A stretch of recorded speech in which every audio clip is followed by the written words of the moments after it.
Right, today we are going to show a record high in price and explain why it is the case as of today, May of 2024. Welcome back everyone to my regular market update. This one is happening every Monday, and I'm going to share with you specifically in today's webinar. In today's episode, we are going to talk about a record highs, another record highs. I know last week we already talked about record highs, but today I'm going to go in another factor that also show a record highs also. All right, also show a record highs also. That's funny. But yeah, so let's dive right into the information. Right now in front of you, let me move myself away. Right now in front of you is what we call an average sale price per square feet. Okay, as of today, you see that we are already at 309.46 per square feet. All right. Now, keep in mind that this is an average for the entire Maricopa County. Okay. So it may not be applicable for yours. Like it's not an average price per square feet for your house, right? But it is a good indication for the entire market. Okay. As you see here, 309.46. And if you compare with the highest points, that is actually in April 2022, and that is only at 306.23. All right, so we already goes down quite a lot. All right, all the way to like almost 265 to 70 at the bottom right here. But then we go back up, and now it's already at the highest point. But the question is why, right? Why is it? Why is it? A lot of people thinking. A lot of people thinking that there's the price should goes down as of right now, okay? But it goes up.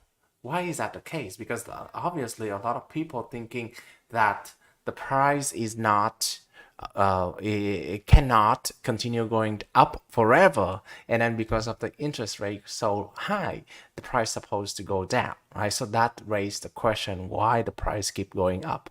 And in fact, that is not the first time that people ask and say that is supposed to go down, right? For example, during COVID 2019, there is a lot of things, a lot of people, a lot of YouTube videos talking about how COVID gonna make the market crash and how it's gonna actually go down back to the 2009, all right?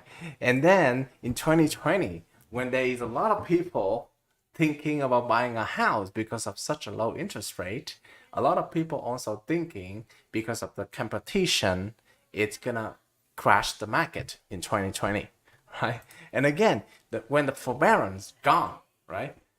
When the forbearance gone in 2021, a lot of people also thinking that it's gonna go down. The market gonna go down because a lot of people cannot afford to pay for the mortgage anymore, right? So that is not this time of the year. Is this time right here is not the first time that we hear about the market going down.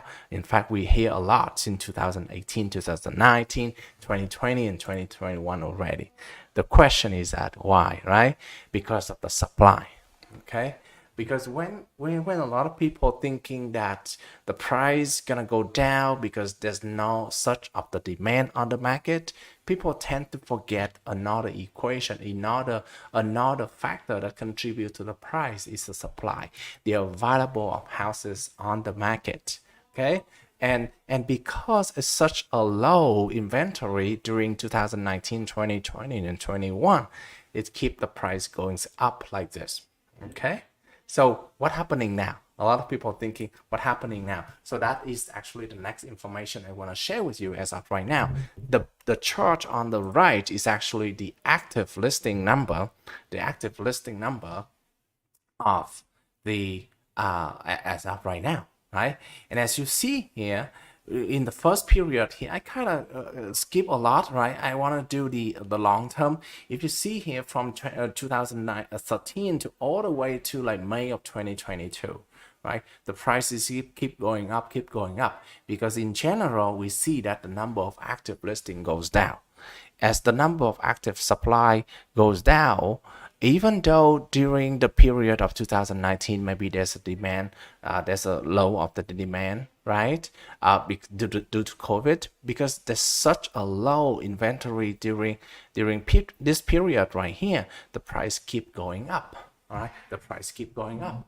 Okay, so for that reason, the supply has a very key factor into the pricing strategy. Okay, now what happened here? All right, the price goes down. This is the period actually we have an increase crazily the amount of supply on the market. Why?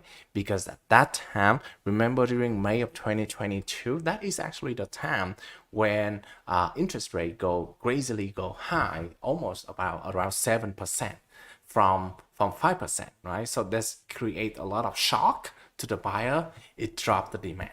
Okay, it dropped the demand crazily, and the reason why, this is not because homeowners want to get rid of the house, but it's actually because a lot of iBuyers company like Open Door, OfferPad, Redfin want to get rid of their inventories because they have too much of inventory, and they are not in the business of keeping the properties, right? They have to try to find a way to get rid of it as soon as possible, and therefore there's an crazy high increase of the supply on the market, and therefore it's keep going down.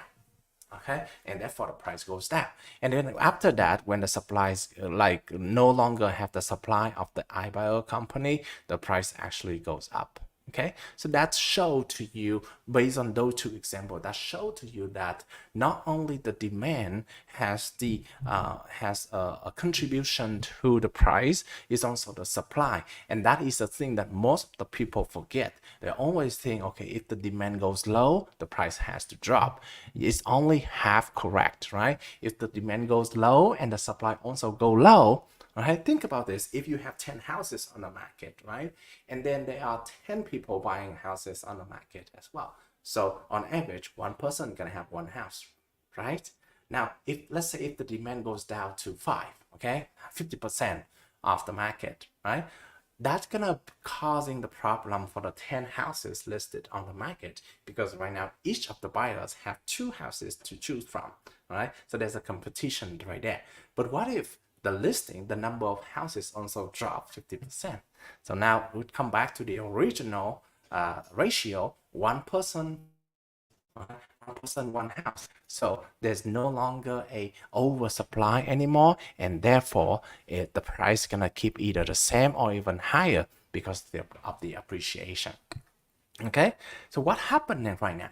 Okay, what we see is that overall, from around January of 2023, we saw an increase overall at the long term, right? We see an increased number of supply. Okay, but the prices keep going up. Okay, the price keep going up. So question is why? And that is because of the demand. We actually have demand right now. I understand that right now there's a lot, like recently there's another hike, there's another increase in the interest rate, and the demand has dropped, and that is the reason why we see a little bit increase in the supply right now, right? But as of right now, the demand is still high. If you don't believe me, go buy a house. Okay. A lot of buyers, like when they first contacted me, as of right now, they say, oh, the market's gonna be easy to buy a house because there's plenty of houses for sale on the market, right? And then they can have a they can have a choice everywhere. Well, turn out that I just show a house to 2 houses for a buyer on Sunday, and turn out he find out that that's not true, because when we see the house, there's like this roof and that roof and that roof, and his schedule is very packed, especially if the listing is nice within a good price range. There's gonna be a lot of people see as well. And now if you don't believe me, just go to a new build community. You're gonna see how like in the middle of a good area like Gilbert area or Chandler area, right? You're gonna see a lot of people throughout the day, throughout the weeks. They come to see and check out the house, because here's the thing: housing is the basic need for people, right? They have to have a place to live. And as of right now, the population in Arizona still grow, right? then therefore the demand for housing in Arizona is still good. Okay, it's dropped a little bit because of the interest rate get higher, but it's not going from there's nowhere similar to May 2022 or in January 2023, right? Even if this one the interest rate goes higher, like back in the day, okay, that still doesn't cause a lot of people think when the interest rate goes higher, right, people are gonna get rid of the house. But that's not true though, because when the interest rate goes higher, it's only reduce the demand, okay, but it doesn't necessarily increase the supply. In fact, it's also decrease the supply because those people that have a lower interest rate than the market interest rate of their current home, they don't have any encouragement to sell, and therefore they can stay in the house, and therefore they're not gonna sell the house. Okay, so that is all I want to share with you in today's episode. Thank you so much, everyone. And if you do have any questions regarding any of the information today, feel free to comment below, and I will share those information answer you right away. Thank you. Bye bye.